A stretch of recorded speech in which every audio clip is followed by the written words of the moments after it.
Ntimukamenyere abari muri Kristo Yesu. Iyo umuntu ari muri Kristo Yesu, mbere yuko aguforuma araguforumata, akagukuramo inararibonye n'ibyuzi, akaguhindura icyaremwe gishya. Tugomba kunyurwa n'abaduhoza inkoni. Ahari kurira kwararira umuntu, ariko mu gitondo impundu zikagira ute zikavuga. Siko bizaba kuba mutegereje. Nta n'umwe uzakorwa n'iki n'isoni. Umwizera naho yarapfa yarapfuye azabaho.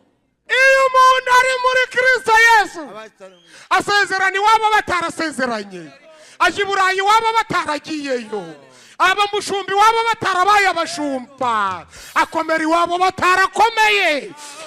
Iyo uri muri Kristo Yesu uhagaze waratashe, ntateka baguciraho ahindura ibyanze guhinduka. Ntateka bagomba gucirwaho niyo baba ari indaya zasambanye gatanu. Iyo umuntu ari muri Kristo Yesu ahinduka icyaremwe gishya.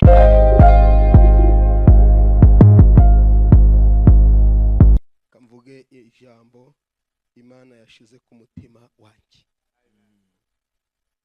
Urwandiko Paulo yandikiye abiro. Giye kuvuga ijambo Imana yashize ku mutima wanjye. Ibice 8, umurongo n'uwa mbere. Ibice 8, umurongo n'uwa mbere. Haleluya. Iryo jambo riravuze ngo iravuze ngo mbagere mbasome 8:1. Iri jambo riravuga ngo bene data, hari ikintu kimwe gikomeye cyane, ngo nuko rero noneho muri Kristo Yesu ntateka bazagira ute bazacirwaho. Ntaki Ntateka bazacirwaho.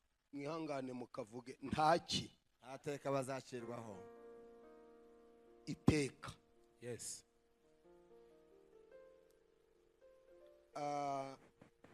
Turasoma ubutumwa bwiza uko bwanditswe na Yohana 1:12. Ravuze ngo icyakora abamwemeye bose maze bakizera izina rye yabahaye ubushobozi bwo kuba abana b'Imana. 16. Kandi bimwuzuye akaba ari byo twahaweho, n'ubuntu bugere bukurikira ubundi. Dusoze Imigani 22:2. Imigani ibice 22, umurongo n'uwa 2.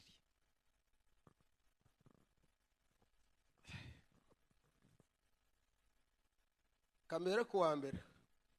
Kuvugwa neza biruta ubutunzi bwinshi, no gukundwa biruta ifeza n'izahabu. Umutunzi n'umukene bahurira hamwe. Bahurira hamwe. Ndagushimye Yesu kubwaya magambo.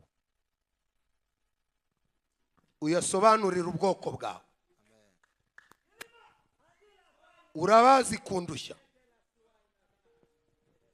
Muri iyi minota iri teraniro uryitabire nkuko witabiye andi. Ukoremwe imirimo babone gukora kwawe. Mu izina ryawe ryera, amen.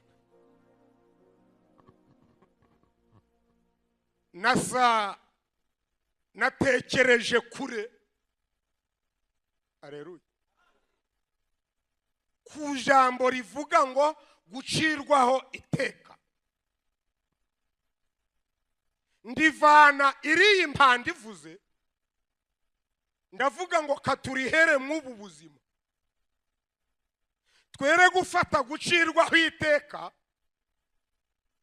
ngo tubijyane iriya twaramaze gupfa, ahubwo tubikurure turebe ko n'umuntu ugihagaze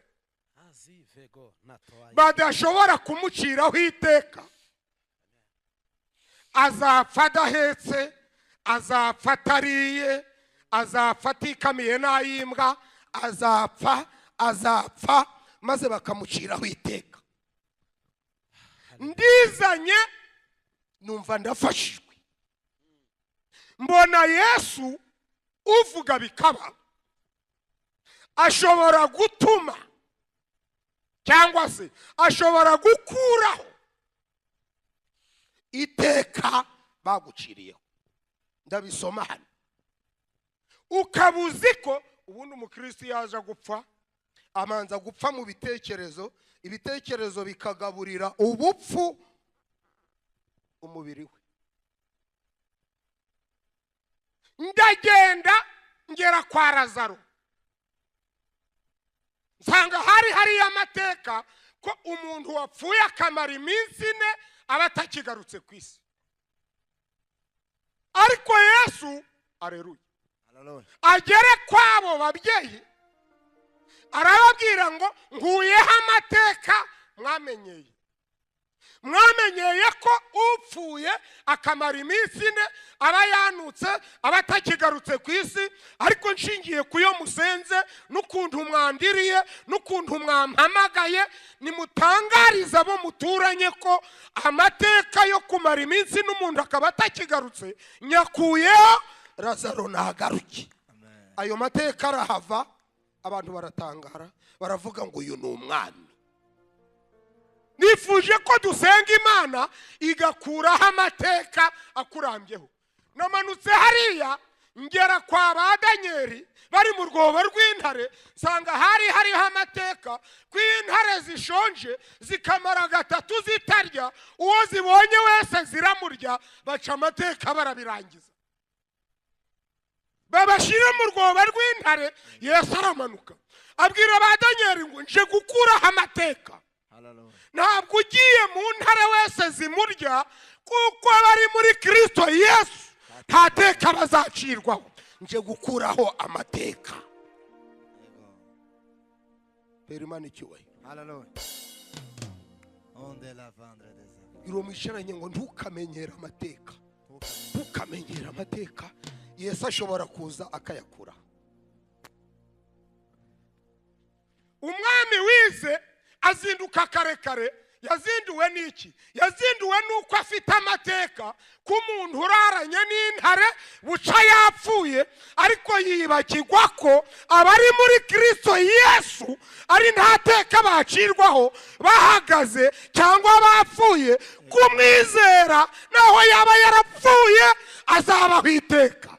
Ayo mateka Yesu yari yayakuyeho. Aramanuka arebye mu rwobo rw'intare, aravuga ngo Danieli mugabo ukundwa, aravuga ngo Imana nkorera ivuga bikaba. Yakuyeho amateka, maze ibi mumazemo iminsi mushira abantu mu rwobo ngo zirabarya.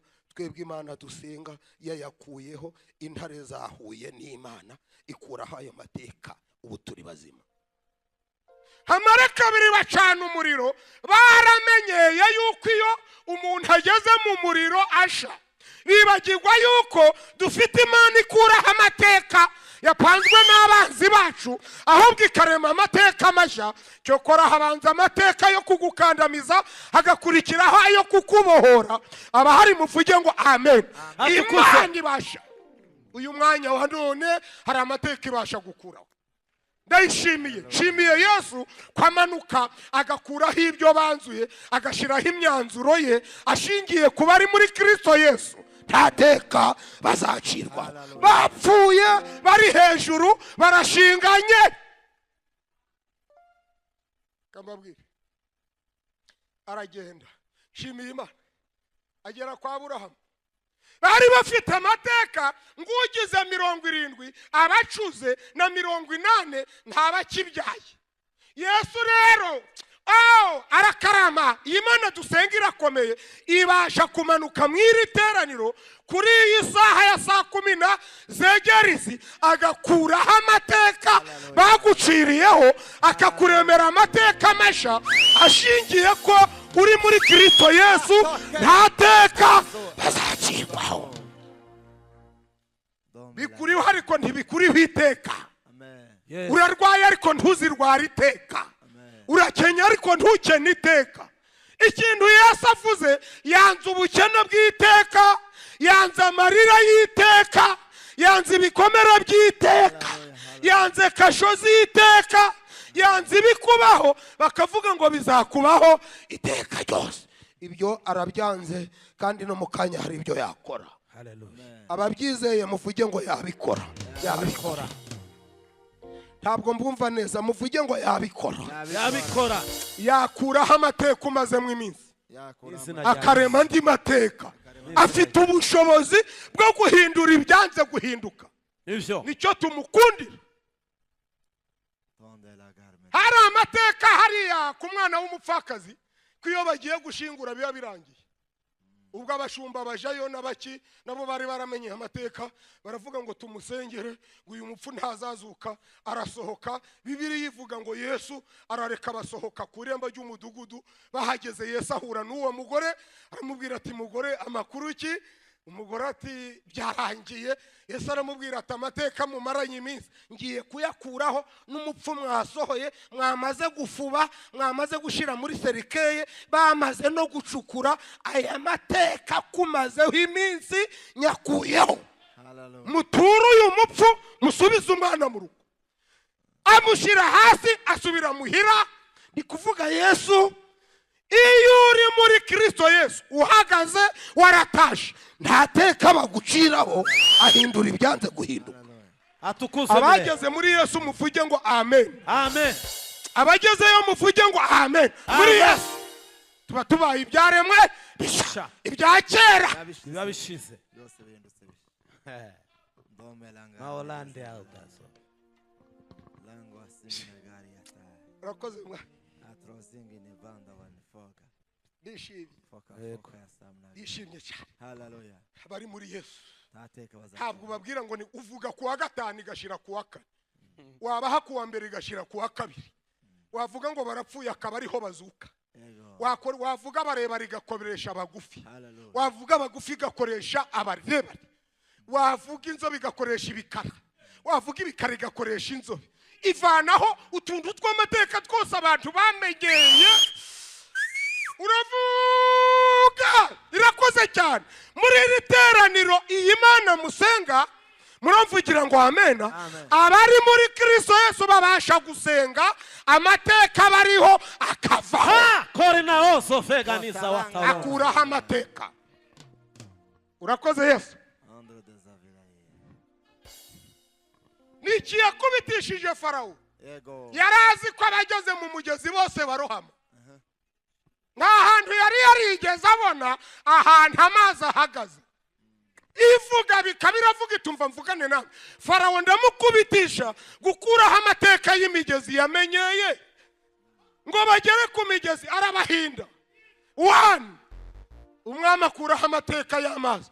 2, amazi aravura ntafu basizemo. 3, abandi Isirayeli barambuka. 4, abantu barohama. Aravuga ngo nkuyeho amateka. Ntimukamenyere abari muri Kristo Yesu. Giro mwicoranye ngo ntibakakumenyere. Ntibakakumenyere. Ntibakakumenyere. Takerode. Ntibakakumenyere. Ntibakakumenyere. Domelangar medeza vlarige. Transition des amna. Yego. Ntibakatumenyere. Urakoze mwa. Imana irakoze. Imana irakoze bakecuru cyane. Mukecuru witwa Sara Aburahamu agize ijana, abariho babyara. Aravuga ati ariko mwami nawe uzaduta ku giti. Ibi ntitwabimenyeye. Aravuga ngo abari muri nje nanjye nkabamara muri bo, nzajya mbaremera amateka mashya bahagaze kandi bari kwisi. Baramuvuze Yesu akuraho amateka bamenyeye. Bavuze iby'indaya yari ikoze divorce 5. Uwa mbere, uwa kabiri, uwa gatatu, uwa kane, uwa gatanu. Maze Yesu abaraje aravuga ati bakwita ngo iki? Ati banyita indaya ruhagwa rumara inkwi. Aravuga ati uyu munsi ngiye kuguha amazi mwana, ngiye kugukubita amazi, niwongera gukumbura umugabo uzangaye, tuzongera kugira inyota z'abagabo, uzaja buraca wumva ushaka Yesu, nibwirushwe wumva ushaka Yesu, nuja kurya wumva ushaka Yesu, abandi bagabo ndabakukuraho maze mbigushireho, na mu gitondo wumva ushaka Yesu, kugeza igihe uzansiga n'amavuta ukayasiga no kubirenge hose ubitewe n'icyaka nakumaze. Abantu babwira Yesu bati ntaho umuzi, afataga n'abagore, uretse no gufata abagabo afata n'abagore. Yesu arababwira ngo iyo umuntu ahuye nanjye nisho ntabwo aba agiciriweho iteka, ibya kera biba bigize ute? Bishize.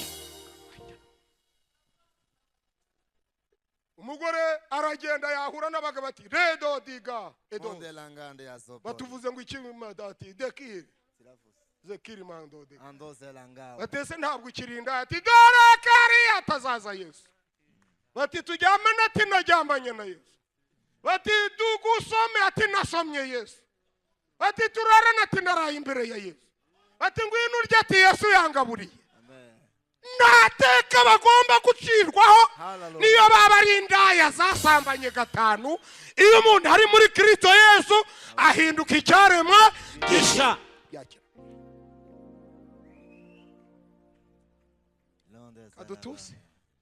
Adutuse hano hakurya i Samariya bari baramenye amateka, ariko Imana yacu irakomeye ko nta mubembe ukora imirimo, nta mubembe ukora imirimo, inzara iratera, barya amahurunguru. Yesu aravuga ati Uwiteka yicaranye na Yesu, baravuga bati duhindura amateka. Bajaga harwana abazima, nge ndarwanisha ababembe, bafata ababembe bane. Bibiliya iravuga nibwo bwa mbere ababembe bari bazanye agakiza. Ija mu gitabo cy'aba urabona ngo ababembe bane bazanira abandi inkuru nziza y'agakiza. Ushake ube warakoze ibyaha 900 upfa gubuhuye nawe yaguhindura icyaremwe gisha. Hariya hepfo weho muzehe urahazi, Yesu ahahuriye n'uwavutse ari impumi, bari bafite amateka ku icyondo gitokoza amaso. Aravuga ati ayo mateka ndakuraho imitekerereze yanyu mbareme mw'imitekerereze misha, ubwo icyondo gitokoza amaso nje ngiye kukivuza amaso. Amen. Muvuge ngo akuraho amateka yamenyerewe, akarema amateka mashi, akuraho ibyo bakumenyeyeho, akuraho ibyo bakwitirira, akuraho ibikurambyeho, akuraho ibyo uramiyemo, akuraho ibyo wavukiyemo, akuraho ibyo bagutongeye, akuraho ibyo bakwitirira, akaguhindura icyaremwe gisha. Mwamukomera mu mashyi, mwamuvugiriza impundu. Urakoze mwa, urakoze urakoze urakoze urakoze urakoze urakoze Yesu, urakoze papa, urakoze urakoze urakoze ko hari amateka ugiye guhindura, urakoze ko hari amateka ugiye guhindura, urakoze ko hari amateka ugiye guhindura.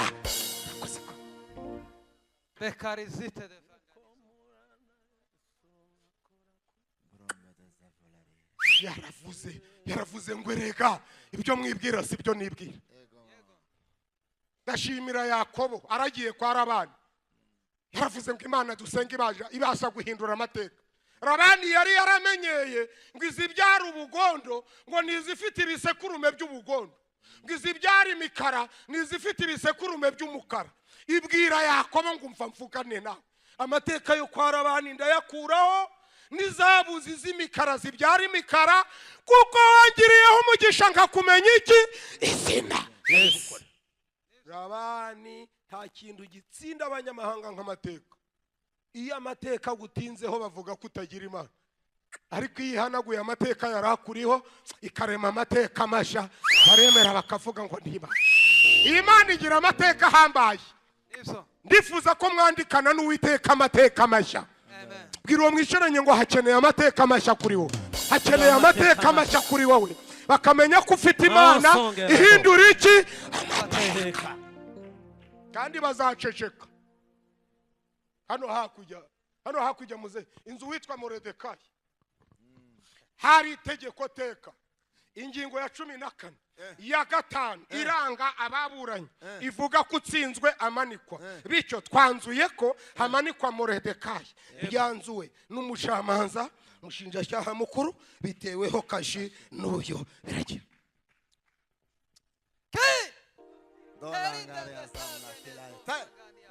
Ijoro rigeze mu gicuku. Yego mwama buri bitose. Impapuro zirisinye. Yego. Iteka rirasuhuzwa mu gitondo. Yego. Uvuga bikabaramanuka. Abwira Moridekayi ngo mfuko mvuganye nawe. Uza bakatiwe 800.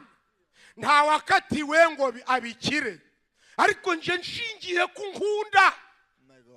Ukaba waranze gupfukamira abanyamahanga. Ngiye guhindura amateka yasinywe saa 8. Ndio. Moridekayi aravuga turakoresha iki kugira ngo iyi gereza nyisimbuke n'iki cyuma ngisimbuke. Abantu bafite abantu muri gereza baba bavuze ngo amena ibasha guhindura amateka. Ariko kwizera niho kuba kugeze nyine sinabarenganya mufite amateka mwamenyeye. Abakristo benshi barabaforumye ntibabaforumata. Barabaforumye ntibabaforumata ngo babakuramo ibyo bamenyeye bakira. Iyo muntu ari muri Kristo Yesu araguforumata akaguhindura icyaremwe gisha akagukuramo ibya kera akagushiramo ibyo. Ndio. Muraforumye. Niyo mpamvu mugenda guca mwitonze. Nta mukirisitu urebuzwa ukareba hasi. Nta mukirisitu usenga ari kureba ugahuma bari kugukora no mu mufuka. Nyine nukuforumye.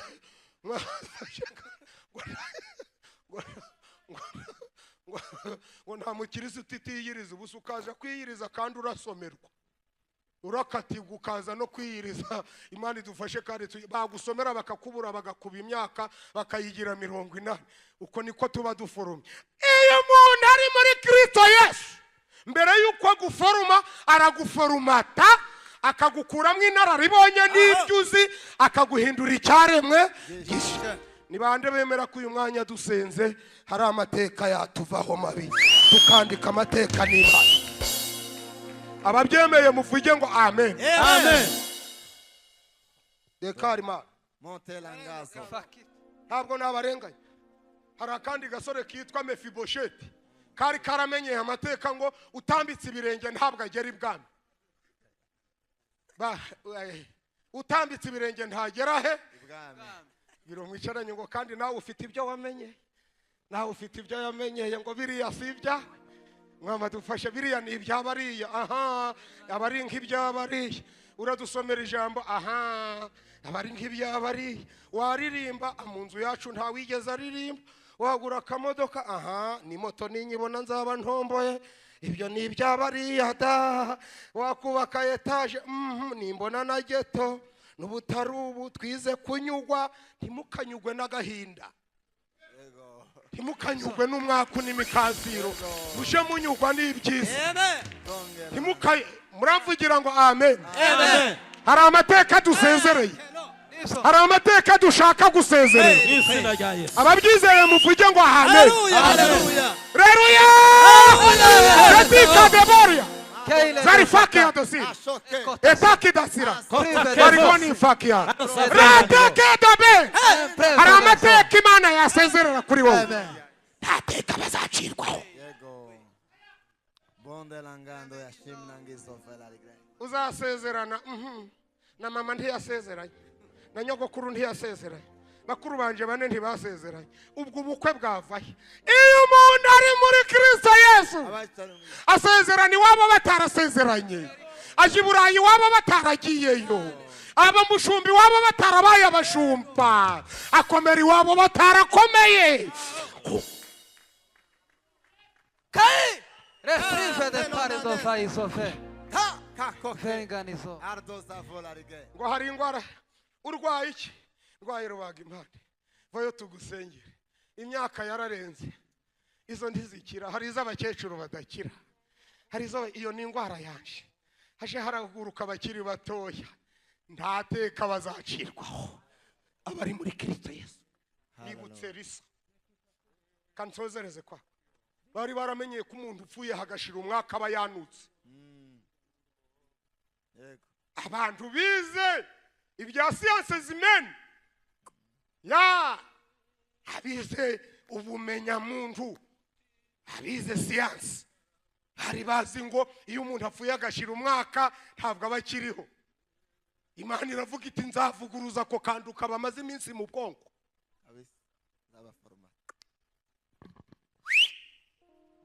Elisa arapfa hasize umwaka abagiye gushingura baragenda bikanga igitero bamutuyeho umupfu. Elisa barahagurutse ati muri kujaye bati tugiye gushingura uyu yapfuye ryari bati yapfuye bati we uruwaye ati ndi Elisa umaze iminsi yeze ati maze iminsi mu butaka ujuteze ati Imana iravuze ngo ikuyeho amateka mutazagera ngo ntimuzazuka maze umwaka ariko dore uko ngiri none suraje ati hari aho nganye abaribi batajya aducitse agiye umupfu bamusubiza mu rugo batuzuwe nani nzuwe na Elisa umupfu azura undi ati na amateka basenga ntabwo ibyo wabishobora. Hallelujah. Ko mbakunze mwavuga ngo amen. Hallelujah. Mwakwihangana mukavuga ngo amen. Hallelujah, hallelujah. Ntitugomba kunyugwa n'amateka mabi. Il faut prier jusqu'à ce que ayo mateka ava. Ntitugomba kunyugwa n'ubutindi. Il faut prier kugeza igihe buhigamiye amateka meza. Ntitugomba kunyurwa n'abaduhoza inkoni. Ahari kurira kwararira umuntu ariko mu gitondo impundu zikagira ute zikavuka.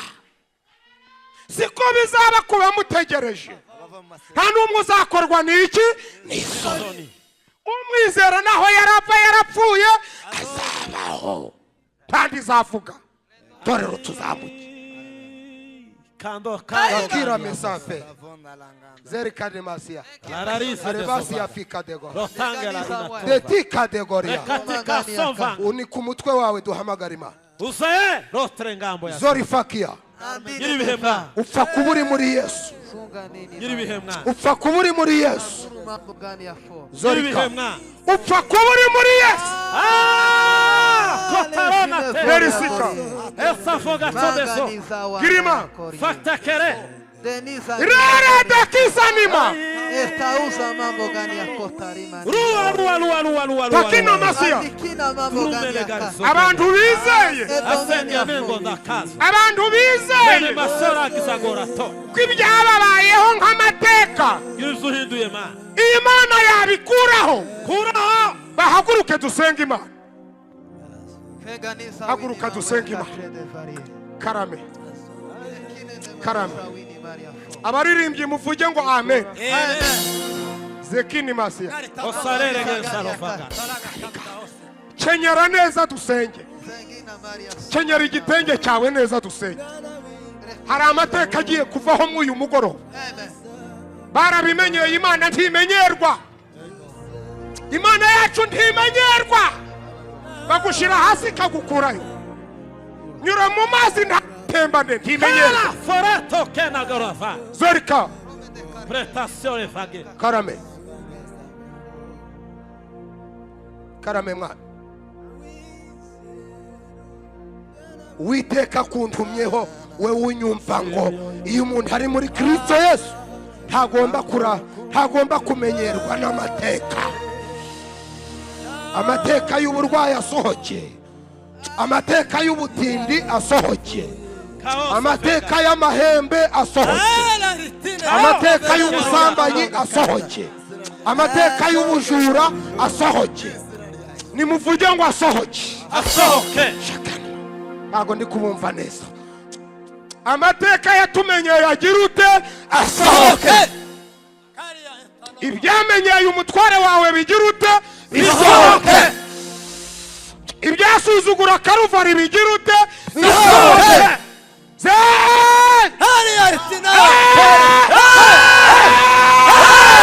Zarima Fengo la. Kararizere foi. ibyamenyeye abana bawe, Sohoka. Sohoka. ibyamenyeye umudamu wawe, Sohoka. ibyamenyeye mu gifu cyawe, Sohoka. ibyamenyeye umugongo wawe, Sohoka. ibyamenyeye abanyeshuri bawe, Sohoka.